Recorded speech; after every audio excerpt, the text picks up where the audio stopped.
ময়মনসিংহ জেলা দক্ষিণ শাখার পক্ষ থেকে জানাই প্রাণ ঢালা শুভেচ্ছা অভিনন্দন।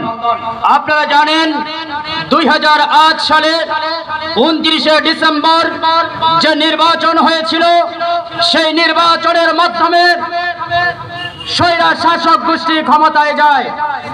ক্ষমতায় গিয়ে 1.5 মাসের মাথায় এদেশের মানুষের হৃদয়ে কম্পন সৃষ্টি করার লক্ষ্যে, ভয় সৃষ্টি করার লক্ষ্যে, এদেশের মানুষকে ধোঁকা দিয়ে বোকা বানানোর লক্ষ্যে বিডিআর বিদ্রোহের মধ্য দিয়ে এদেশের সৈনিকদেরকে হত্যা করা হয়েছে। আপনারা জানেন 2009 সালের 25শে ফেব্রুয়ারি সেই গণহত্যার মধ্য দিয়ে তাদের পদযাত্রা শুরু হয়। একের পর এক এদেশের মানুষকে তারা পাখির মতো গুলি করে শহীদ করেছে। আপনারা জানেন 2013 সালের 5ই মে ঢাকার শাপলা চত্বরে এদেশের তৌহিদি জনতা মাদ্রাসার ছাত্র শিক্ষকদের উপর পাখির মতো গুলি চালিয়েছিল এই স্বৈরা শাসক গোষ্ঠী। শুধু তাই নয়, একের পর এক গ্রেফতার শুরু করেছে। বিনা বিচারে এদেশের উলামায়ে কেরামদেরকে তারা ফাঁসির কাস্টে ঝুলিয়েছে।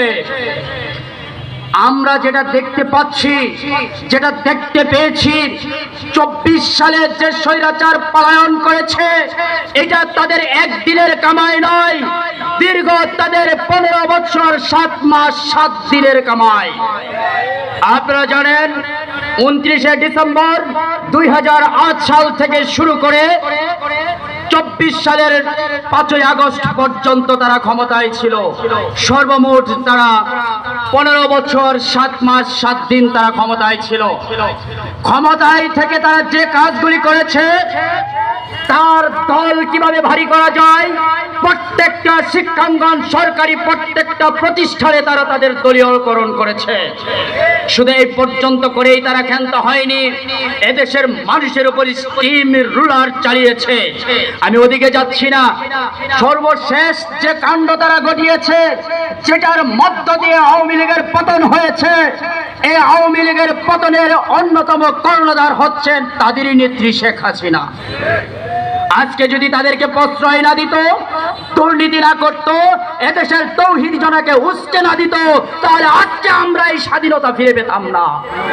আপনারা জানেন চীনের সফরে যাওয়ার আগে তিনি সাংবাদিক সম্মেলন করে আমাদেরকে তারা উজ্জীবিত করেছিল। ওই সাংবাদিক সম্মেলনে তারা আমাদেরকে রাজাকার বলেছিল। যেই 15 বছর রাজাকার দমনের নামে এদেশের মানুষের উপর স্টিম রুলার চালিয়েছে, সেই গাড়ির মধ্য দিয়ে এই সরকারের পতন হয়েছে।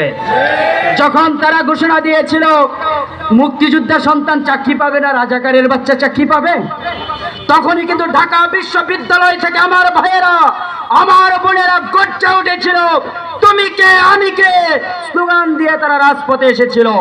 তখন তারা তাদের স্বৈরতন্ত্র যে বাহিনী রয়েছে, তাদের সন্ত্রাসী বাহিনী দিয়ে আমার ভাইকে তারা শহীদ করেছে, আমার বোনকে তারা শহীদ করেছে, কিন্তু এদেশের ছাত্র জনতাকে তারা দমাতে পারেনি।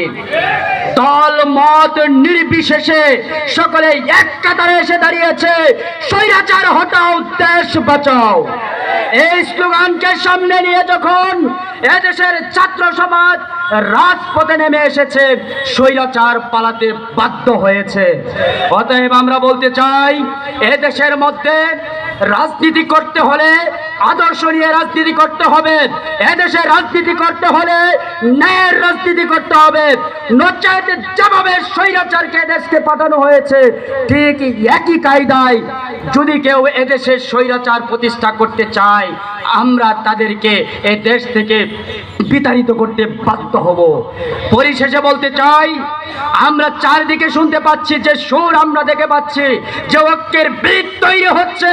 আগামীর বাংলা ইসলামের বাংলা, আগামীর বাংলা মুসলমানের বাংলা।